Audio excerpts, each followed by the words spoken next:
Hi, I'm Cam Dales, co-founder of Peak Energy and host of the IONS podcast. The following episode was actually recorded back in November of 2024 with my good friend and colleague Anil Achyuta. Back then, Anil was a partner at TDK Ventures and was our first outside investor. He's since moved on to Energy Impact Partners, but remains a great friend of Peak and of me personally. Hope you enjoy the episode.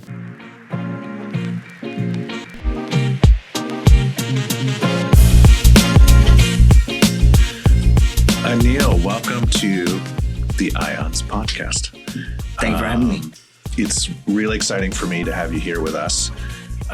You are actually the earliest outside investor into my company, Peak Energy. You work for a firm called TDK Ventures, which in my opinion is the absolute pinnacle of corporate VC. So why don't we just get started? For those who are not familiar with the TDK Corporation, some of us are old enough to remember cassette tapes and the quality that TDK brought to that. But I think that was their consumer brand that made them famous. But obviously, a corporation that has a storied past in innovation, in technology, and now is probably one of the biggest players in the battery space. So please introduce yourself and your organization and what makes TDK special. Yeah, thanks, Cam, for having me, and thank you for giving me the opportunity to invest in Peak and be a part of your iconic journey. I lead the investment team at TDK Ventures. TDK Ventures has been around for about 5 years now, so we're still a learning organization, and we've built a very strong team to invest in companies that will define the future. So we invest in deep tech, frontier tech, whatever word you want to use, within energy, mobility. So tell me a little bit about TDK and what makes it special. Yeah, TDK is a Japanese electronics company that sells components for a living. And it's a little bit like Intel Inside. You have so many of these components, whether it's sensors, actuators, batteries, and passive components, ceramics, and so on. If you're using AirPods, you'll have some TDK's components in it. If you're using an iPhone, the batteries come from us, and so on and so forth. So the best way to describe TDK is very much like Intel Inside. We're almost everywhere, but you cannot see us. And our flagship product used to be the cassette tape, which was very near and dear to many people's hearts. And I still remember my sister giving me the first cassette tape, which was Michael Jackson Dangerous. Oh, and, there you go. You're dating yourself. I know. Of course, you were like 3 at the time. It was fantastic. It brings delight whenever you think about it. But that's TDK of the past. What is TDK of today? What is TDK of the future? I think is the genesis of TDK Ventures, which is to really think about where we're going as a society and to invest in companies that will define that. So the pitch that we had early on was if TDK Ventures was alive in 2005, 6, something like that, we would have absolutely invested in Tesla. Of course, we would have made a lot of money doing that. But the reality was we would have been the first to learn about the electrification of consumer vehicles. And by doing so, TDK could have been the first sort of design in to all of the EV components. And we would have been riding the wave, as they call it. We would have been the rider of the wave. And we want to invest in companies like that in mobility, robotics, energy, climate, health. And these industries, when they're taking off, we want to be able to partner with these companies and first learn from the market and learn from the leaders of the market and also contribute to their success. That's amazing. So there's a lot that we can unpack there around the philosophy of a corporate VC, and I'd like to get into that at some point. Sometimes quite different than your traditional investor. Pros and cons. My personal view, having built a number of companies in the space, I think, strategic partnerships around the key players in the ecosystem are incredibly important for a startup. So let's put that aside for a second, though, because I'd love to dig a little bit deeper into TDK, the mother corporation. Not everybody is necessarily familiar with how TDK plays in the battery space. Of course, this is a battery podcast. Maybe you can kind of take us through where TDK sits in the ecosystem, how the company got into batteries in the first place, and kind of where's it going? Yeah, TDK is like a traditional Japanese conglomerate. And what that means is these companies actually are very long-term oriented. Long-term as in 30, 40, 50-year cycles. I think it's almost like we can joke about it like the Japanese Zen mentality, right? They have a different type of patience and a different type of resilience than other companies. Right. What's the sound of one battery clapping? Ion. Yeah. That is the sound. And the TDK has grown through acquisition as time has shown. And some of these markets are extremely dynamic, like the cassette tape. It doesn't exist anymore. And TDK gets the dose of entrepreneurship once in a while. When you are in these cutting edge areas, sometimes you go to zero and you have to reinvent yourself. So TDK bought a small company in China called ATL in 2004 or 5, I can't remember, and for a very nominal sum, not anything large, something in the hundreds of millions of dollars. And ATL had this interesting pouch cell technology that TDK thought could be interesting for Walkman and many of the technologies at that time.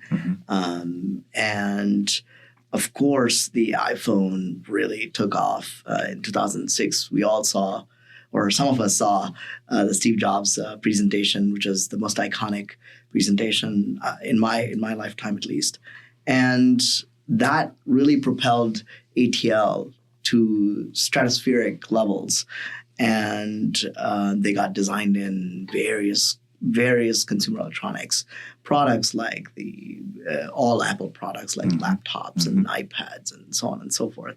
And along the way, they learned that there is another market that is quite interesting. I'm sure you want to get into this.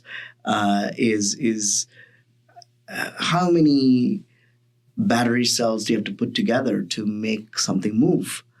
And that's a very profound question that began sort of an incubation or a spin-off of ATL into a little brother called Contemporary ATL. The name says it all, and that's why they're called CATL. And so does that mean ATL is historical ATL? HATL? Yeah. I wonder. No, but and it's a very interesting story where there was a very impressive person. His name was Robin within TDK Group, and he catalyzed this movement, and it led to the spin-off of ATL or CATL from TDK Corporation. Right. And they wanted to, just like every company that we acquire, TDK acquires, they treat the company like a separate entity. And that's why I use the word conglomerate. And they keep the culture, they maintain the culture of the original company. They don't try to fully integrate into one monolithic giant that has lots and lots of bureaucracy. They try to keep it. And there are challenges that come with both approaches. But this approach helps the new company have its own wings and fly. Right. Although they've flown. Yeah, sure they have. They're the Arctic tern of batteries. But it is interesting, kind of the combination of letting an acquisition grow and thrive while still providing, benefits from the host corporation, right? And one of the things I found so interesting is during that time of that ATL acquisition, the battery industry was a different industry than it is today. And in fact, all of the, let's call it legitimate high quality battery companies were essentially Japanese. And, LG and Samsung were just getting started in Korea. And there were a million little Chinese battery companies that nobody had heard of, at least in the West. And the reputation was for horrible quality, but low cost. And one of the things I found so impressive about what happened with ATL was when it was acquired by TDK, it went on a massive journey to improve quality, ultimately allowing that company to be qualified by Apple, which had the highest standards of quality in terms of cycle life, in terms of safety, in terms of all the performance characteristics around the battery.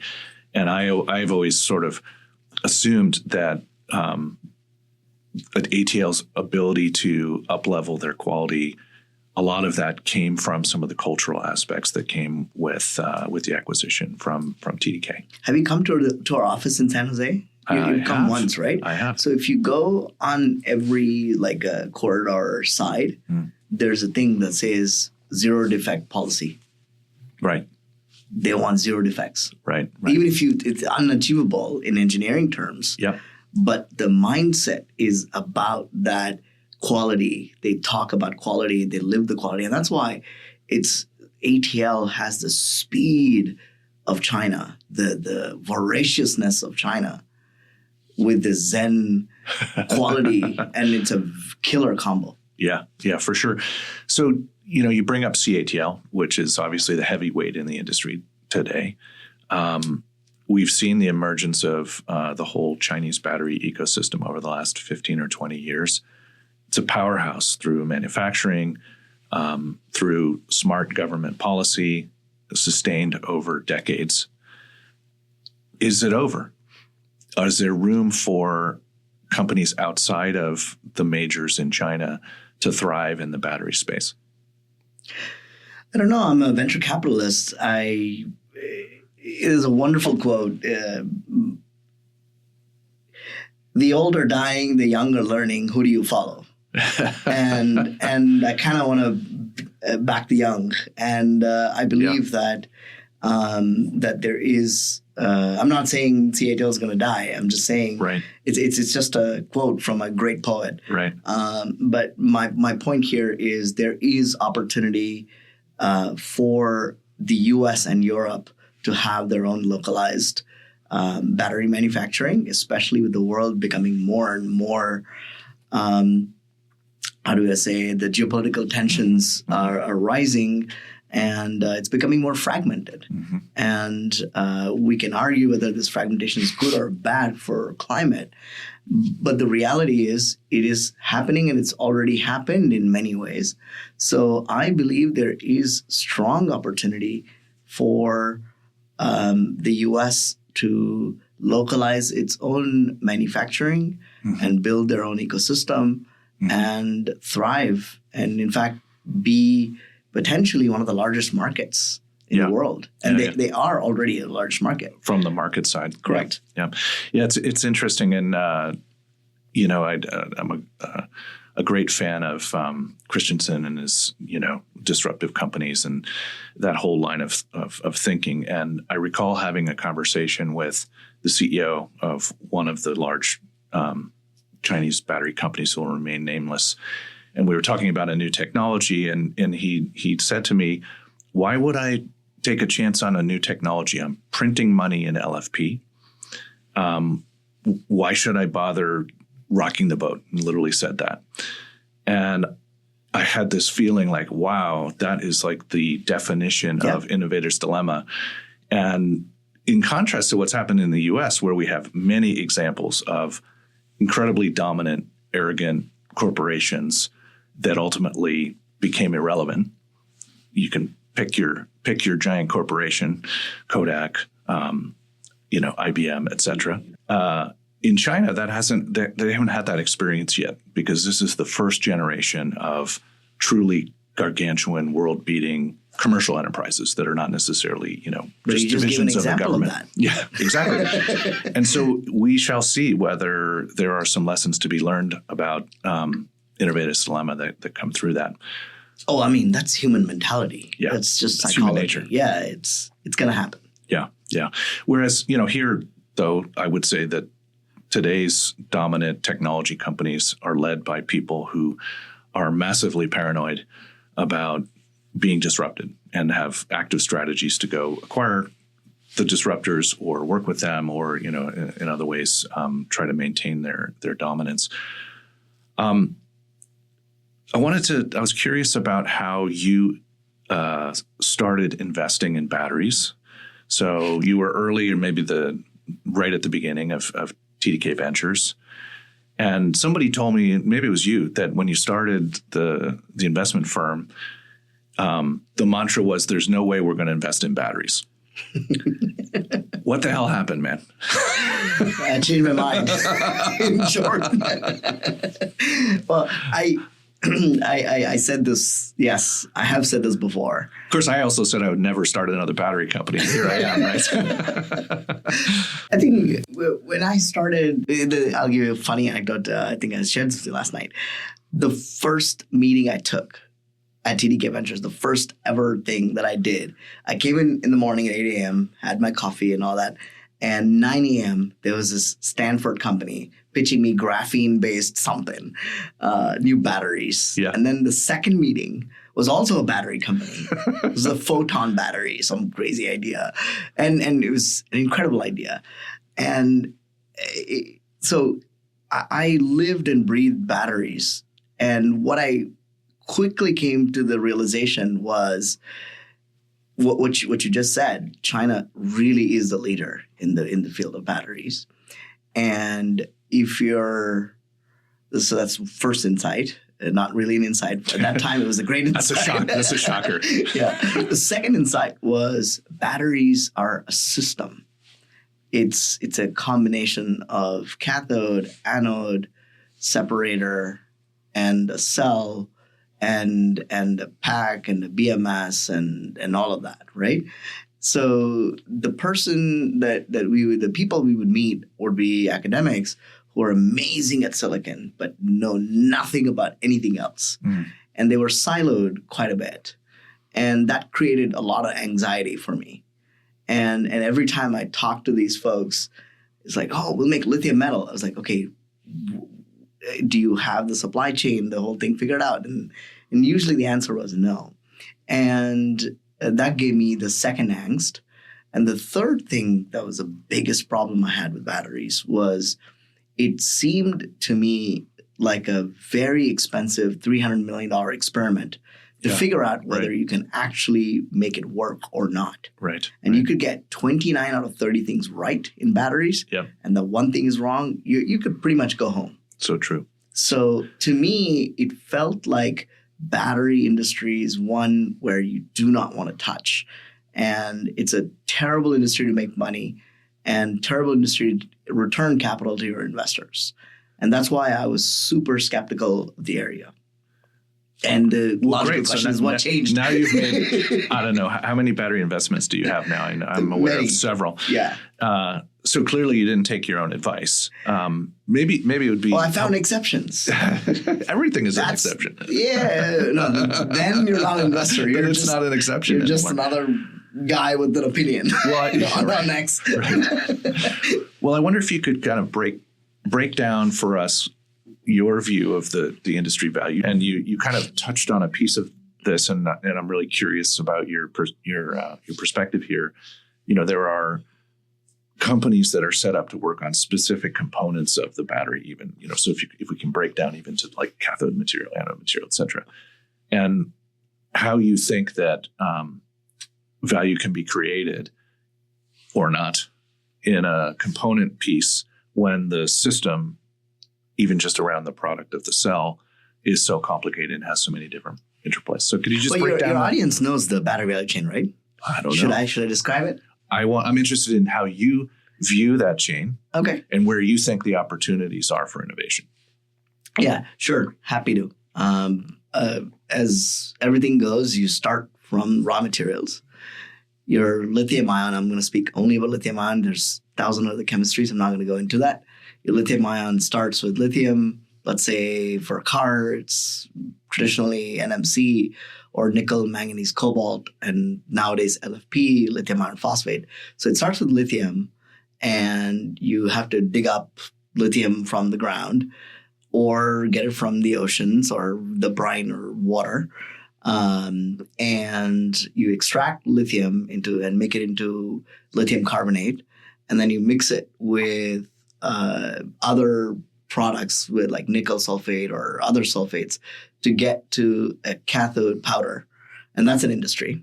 So lithium is an industry in its own. Yeah. Cathode powder is, or even there's precursors before cathode. That's an industry, or PCAM as it goes. Yeah. Cathode precursors. And then the cathode active materials, or CAM. Yeah. Not UCAM, but unfortunate coincidence. And there's CAM, that's also a large industry. There are chemical companies, chemistry companies that sell that, and then there's anodes. It was the plus and the minus, right? And there's anodes that has graphite usually, and nowadays there's silicon. You had a company before that space, and then there's a separator in between. And that's also an industry. And when you take these three ingredients, you put them on a foil. Foil is an industry on its own.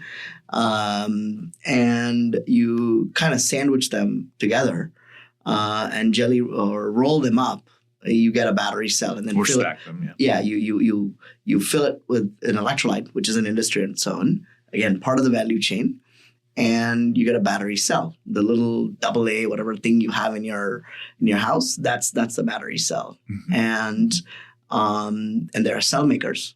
Traditionally, CATL, BYD, ATL are all the big guns in the space. And when you take the cell and put it together into a series or parallel, in however you want to organize it, and then put a battery management system that basically talks to the battery and understands how much voltage, how much current is coming out, and what's the resistance, how is it changing with time, all of that.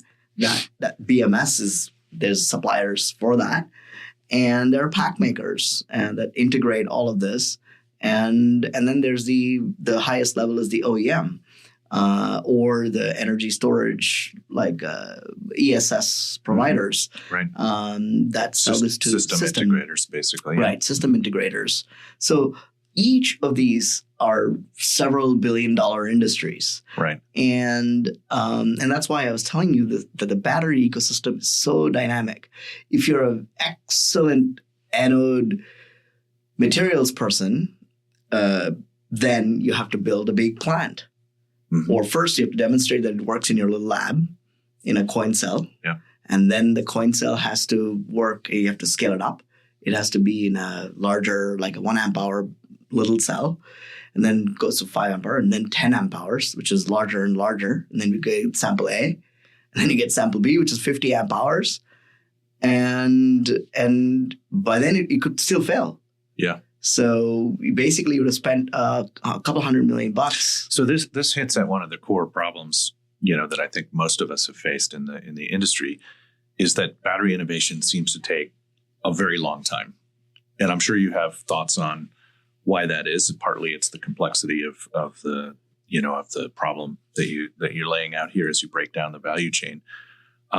Seems to strike every manufacturer, even some of the most innovative and accomplished companies in the world like Tesla. Look at their struggles with the 4680 cell as an example. So from an investment perspective, how do you find value in a space that has timescales that maybe don't always match with classic sort of VC?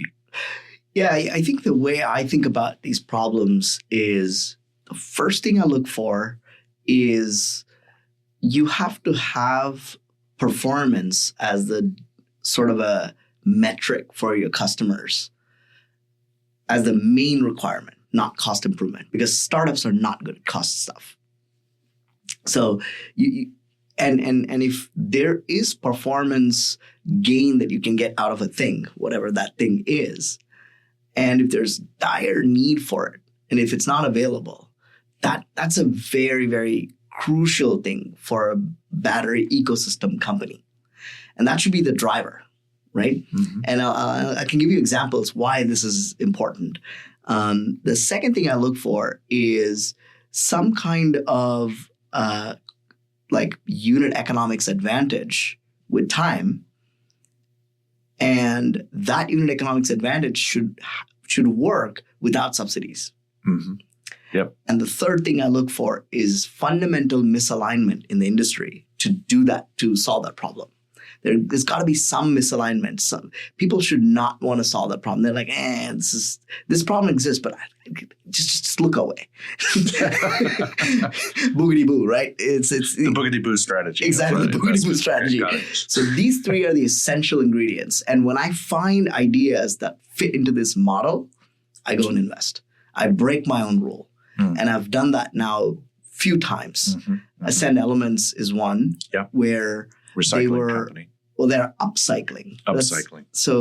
No, because they take black mass, which is the shredded material from recycled batteries, and they convert that in 1 or 2 steps to get to cathode precursors. There is no cathode precursor company that sells to US. There's no PCAM company. And the way they make money, the PCAM companies make money is by taking the raw materials, London Metal Exchange, everybody has to sell at the raw material price is raw material price. Pure commodity. Correct, pure commodity. And then you add 10 or 15% margin on that. Right. But for Ascend, they buy the material for 15% of the cost. They have the advantage, number one advantage. Second advantage is they sell multiple products. They sell lithium, right? They get money for that. And then they get PCAM. They get money from that. So the unit economics advantage is astounding. It's like orders of magnitude different compared to traditional PCAM, even from China. Yeah. So that it's a key insight that one has to understand to be able to get into and see this as a PCAM company and not as a recycling company. And that's why I have to correct everybody when they say it's a recycling company. No, it's a PCAM company. Right. And the value is in selling that product. Correct. It's not in the... And the customer wants it today. It's driven by performance. Yes. Well, and so I have to break the rule. There's a huge demand in the U.S. today for domestic content cells. Correct. I mean, we're seeing this with our customers, just a massive need since everything is so concentrated within China, right? And outside of the geopolitics, so that's not a healthy situation for any industry to have your entire supply chain concentrated in one relatively small part of the world. So that gets me to kind of another set of questions I wanted to ask you, and I'm curious your opinion on. Obviously, there's been significant change politically in the U.S. over the last few weeks. We're recording this, a week after the election of re-election of Donald Trump. How do you think the Trump administration is going to affect the battery industry from a policy perspective, from a economics perspective? Well, first thing is I'm only speculating. And President Trump is extremely unpredictable, right? We don't know exactly where he's going to go.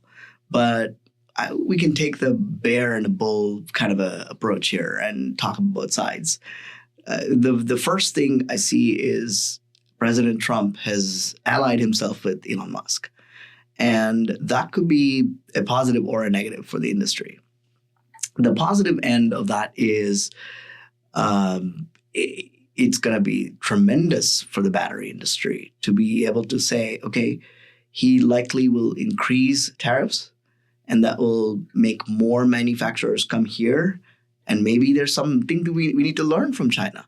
Maybe they will actually pay the tariffs and come in and establish factories here.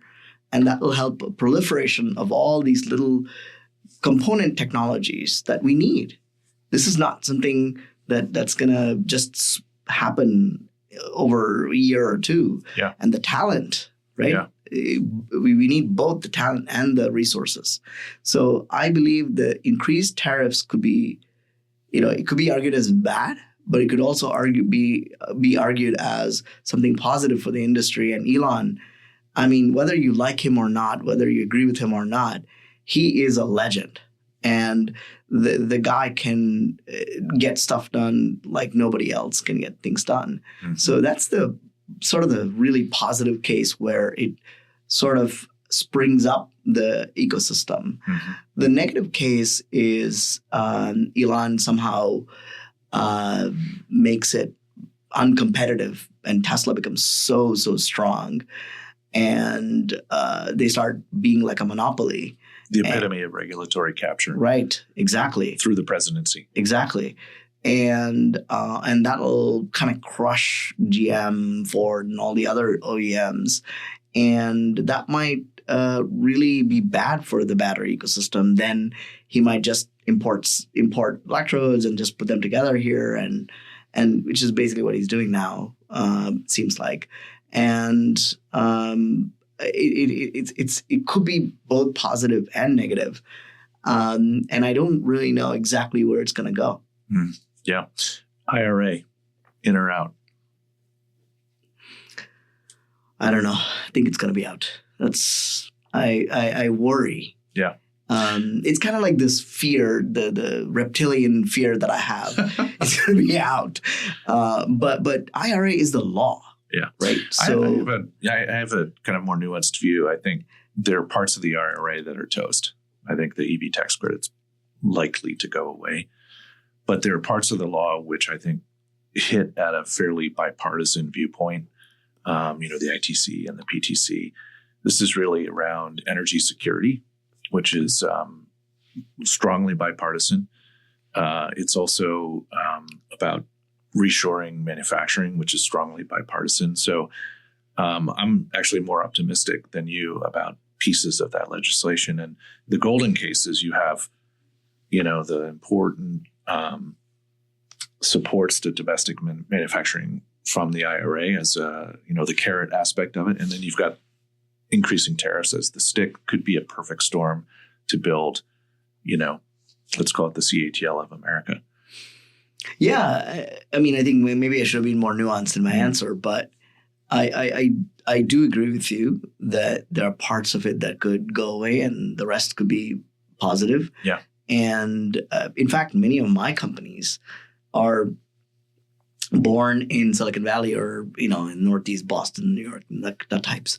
And as they grow up, they migrate to the South and to the more red states, and they build bigger factories there. Mm-hmm. And they build jobs and they create really good economic growth. So I think it is quite bipartisan. And if you frame it as energy security is national security, then that's and I hope Elon helps guide President Trump in this way, and that will help us get a more stronger ecosystem.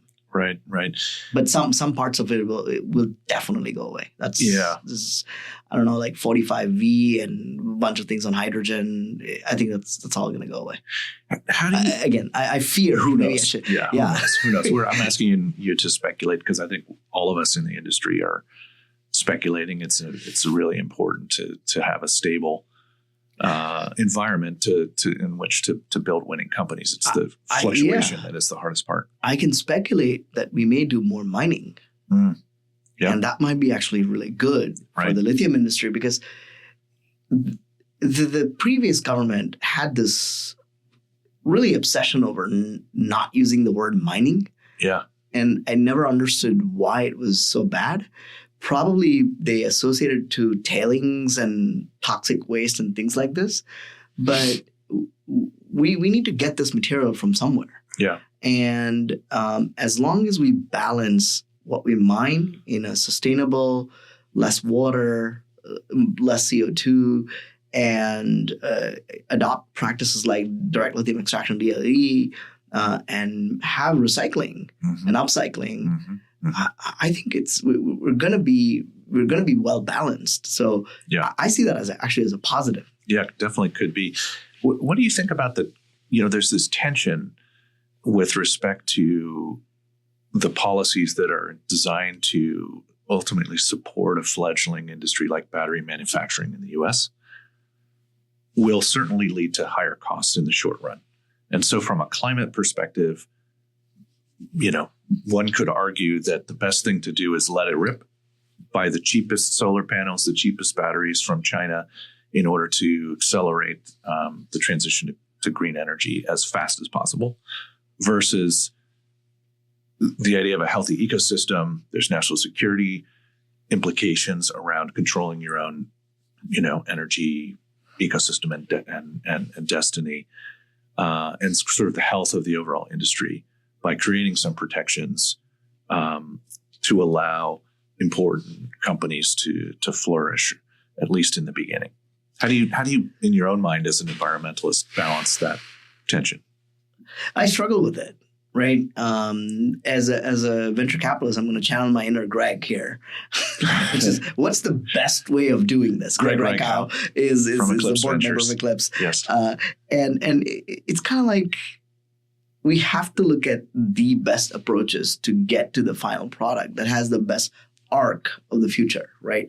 And we have to sort of look beyond. I'm a short guy, so you tall guys, you have to kind of look up, lift your toes up and kind of see where is that future, right? And I would rather sort of support, as a venture capitalist, I'd rather support things that have the right sort of arc than think more about being protectionist and so on. But I do understand, like, for example, battery equipment, for example. Mm-hmm.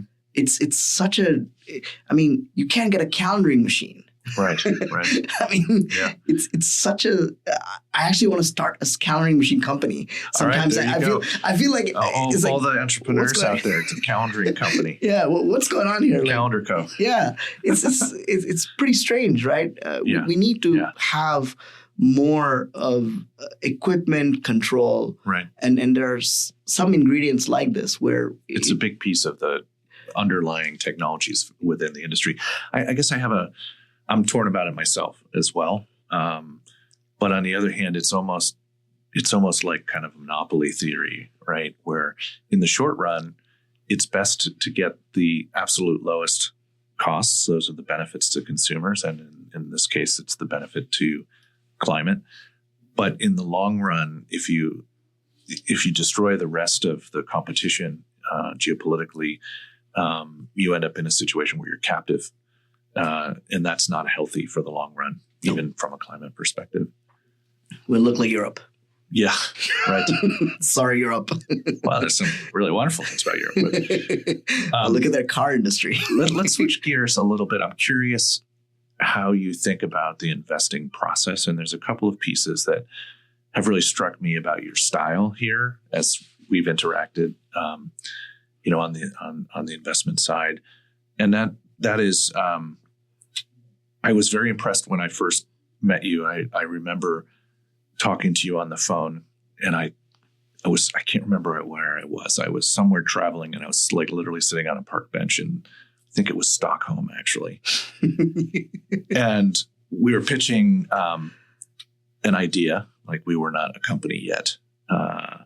We're a just barely incorporated Peak Energy, two guys in a PowerPoint basically, and brought up this concept of sodium ion batteries, which we can talk about that at some future time. But I remember distinctly you said to me, you don't need to pitch me on sodium ion. In fact, let me just send you my team's 20-page report on why sodium ion is the future of ESS.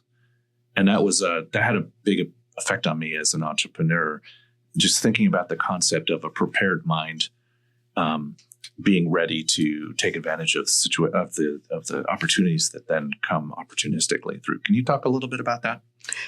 Your process and how you think about thesis development and.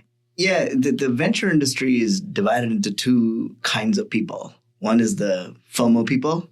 The other is this prepared mind. People. Well, they're constantly chasing the new thing, right? Which is fine. I get it. And a lot of people have made a lot of money doing that. Yeah. That's not our style. Right. Our style is slightly different. We try to pick a space first. We don't pick a winner. We pick a space. And we deep dive into that space. And how do you pick the space, even up front? Oh, we have a process. Something like what I shared with you before, which is we have to look for the why now should be super clear. There's got to be some driver, some catalyst that's changed in the past that is making us believe that this innovation may have a market winner in the next 7 to 10 years, or the king of the hill, as we call it internally. And when we have these areas, and we debate a lot, we resort, and we fight a lot in the team to say, okay, well, this is the right timing, and this has got the right sort of ingredients where we see that it could be in 7 years, it's going to look super obvious to everyone, but it's not obvious today. Mm-hmm. Right? Yeah. And we pick a space and we deep dive into it. We speak to many, many startups in that space. We try to speak to about 70, 80% of the startups that are out there without any judgment, right? We're trying to just understand what drives success. And we draw a map of what happened in the last 20 years. And then we kind of see, because venture capital comes in cycles. Yeah. Everything was already invented.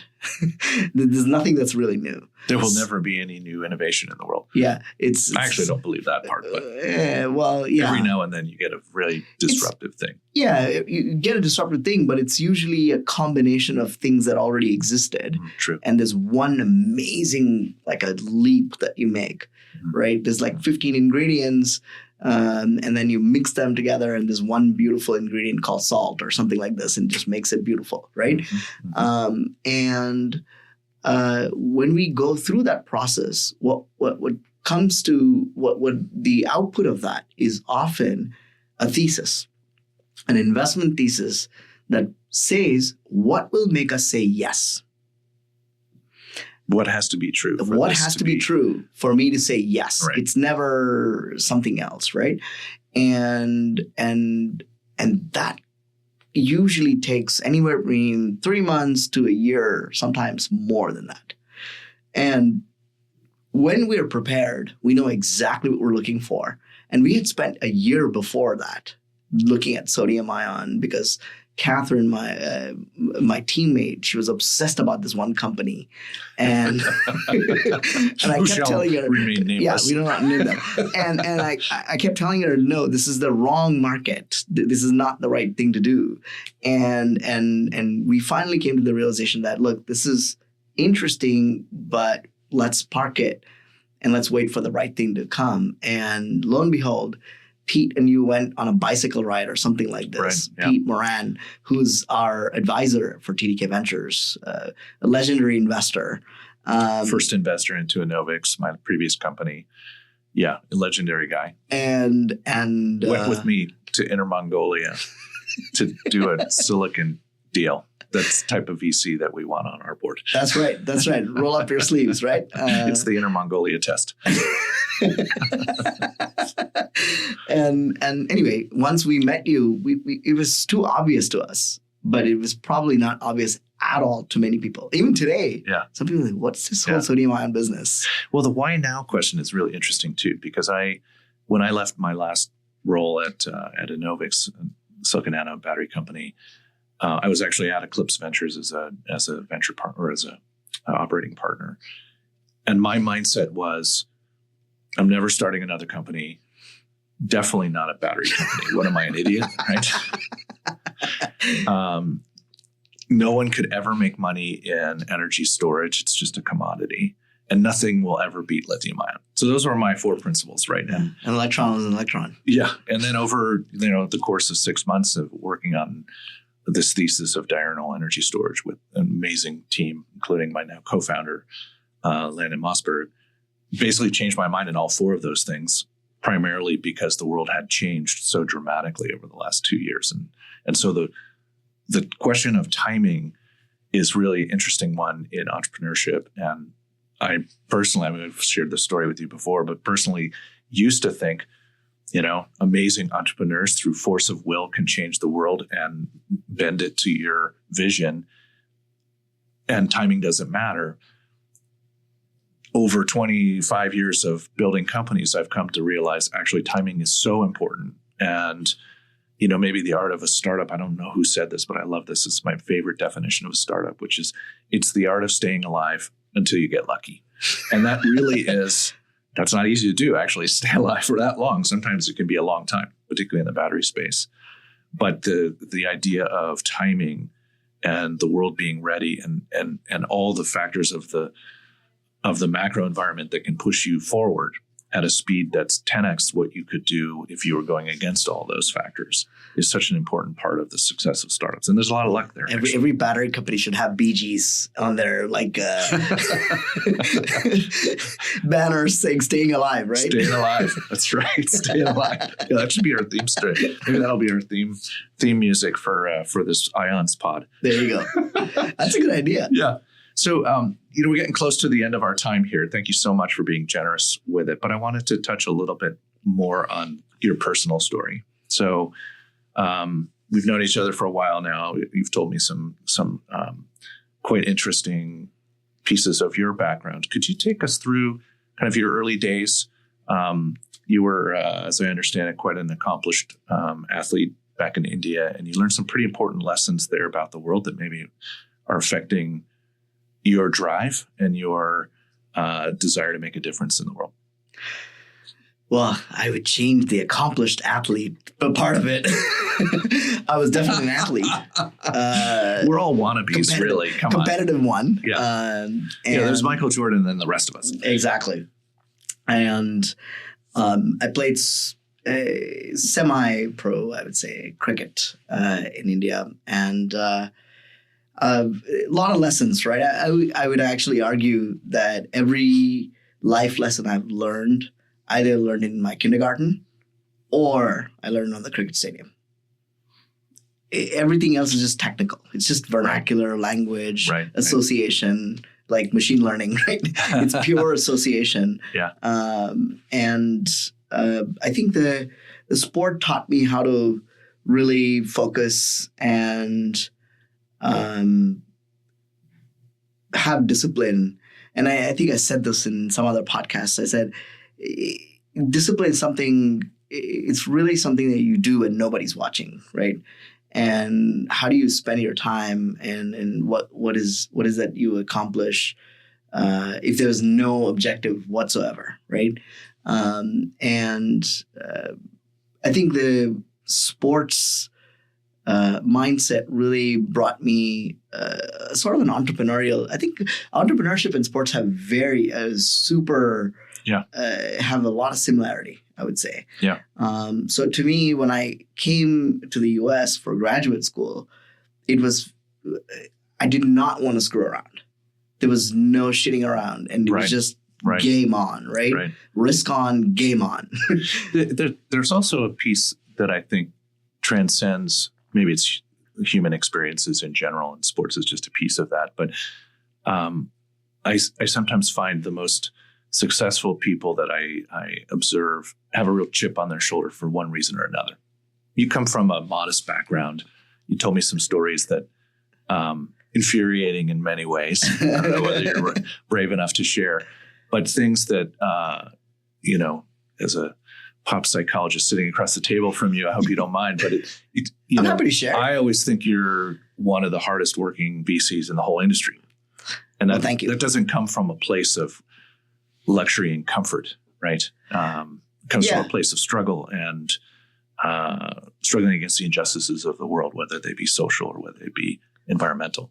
Yeah. I mean, I love this quote. It says something like, tough times build good men build good times build weak men, and weak men build tough times. So